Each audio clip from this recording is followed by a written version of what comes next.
1 kilo घेतले, साफ धुवून घेतले, नंतर त्याला मग वरचे साल काढून घेतलाय आणि नंतर मी गाजर किसून घेतले।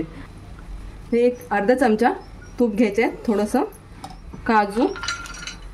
काजू थोडेसे भाजून घ्यायचे तुपामध्ये। तुम्हाला जर ड्रायफ्रूट आवडत असेल तर घाला, नाही घातले तरी चालतील। काजू भाजून झाले, आता काढून घेऊया। 1 चमचा तूप परत घेतले, आणखी थोडंसं अर्धा चमचा असं 1.5 चमचा तूप घेतले। हे गाजर 1 किलो घेतलेत खिसून,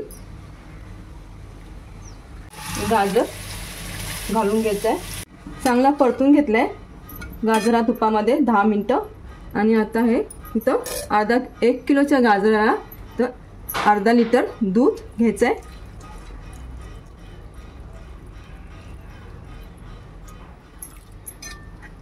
दूध आधी घालायचं आहे। साखर जर तुम्ही डायरेक्ट दुधामध्ये जर घातली, दूध आणि साखर संगती जर घातलं तर दूध फाटू शकतं। त्याच्याकरता आधी दूध घालून गाजर दुधामध्ये चांगला शिजून घ्यायचं आहे, नंतर साखर घालायची आहे। नंतर आपण ह्याच्यामध्ये साखर घालणार आहोत। जर आधी जर साखर ह्याच्यामध्ये घातली तर दूध फाटू शकतं, त्याच्याकरता नंतर साखर घालून घ्यायची आहे। आता ह्याच्यात झाकण ठेवून द्यायचं आहे आणि गाजर दुधामध्ये चांगला शिजून घ्यायचं आहे। दूध सगळं आटलं गेलंय आणि अगदी थोडंसं राहिलं दूध, ह्याच्यामध्ये सुकलंय सगळं। आणि ह्याच्यामध्ये ह्याच्यामध्ये तुम्ही झाकण ठेवलं ना, मध्ये मध्ये 5-5 मिनिटाला किंवा 10-10 मिनिटाला उघडून जरा हलवत राहा, कारण नाही तर दूध सगळं खाली उतून जाईल।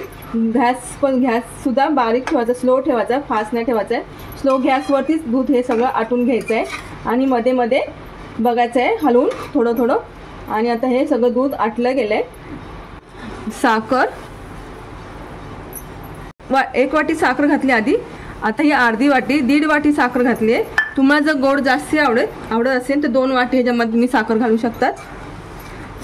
अगदी हे घरच्या साहित्यामधूनच गाजरचा हलवा बनवत आहोत, बाहेरचं काही नाही। दूध सुद्धा आपल्या घरी असतं, साखर सुद्धा असते, अगदी घरच्या साहित्यामध्ये मस्त आपला हा गाजरचा हलवा तयार होतोय। साखर घातल्यावर परत ह्याला पाणी सुटलंय, आता हे पाणी सुकून घ्यायचंय। साखरेचं पाणी ते सुटलंय, ते परत हे पाणी पूर्ण सुकून घ्यायचं। गाजराचा सुद्धा कलर चेंज झालाय, पाहू शकतात। दूध घातल्यानंतर आपण दूध सगळं आटून घेतल्यानंतर नंतर साखर घातली आहे, पाहू शकता। दूध इथं फाटलं नाहीये, थोडंसं दूध होतं, फाटल्यासारखं दिसत नाही दूध।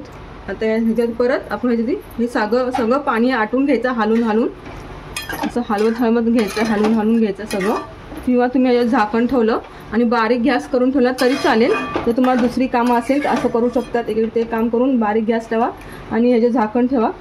आणि जर असेल तुम्हाला वेळ तर चांगलं तर हलवून घ्या, पटकन पाणी सुकलं जाईल। ते भाजलेले काजू हे पण घालून घ्यायचे ह्याच्यात। साखरेचं पाणी सुकलं गेलं सगळं, तर हलवा आपला तयार झालाय।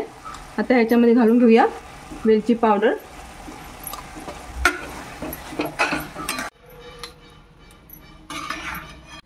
परफेक्ट हा 1 किलोचा गाजरचा हलवाचा प्रमाण आहे।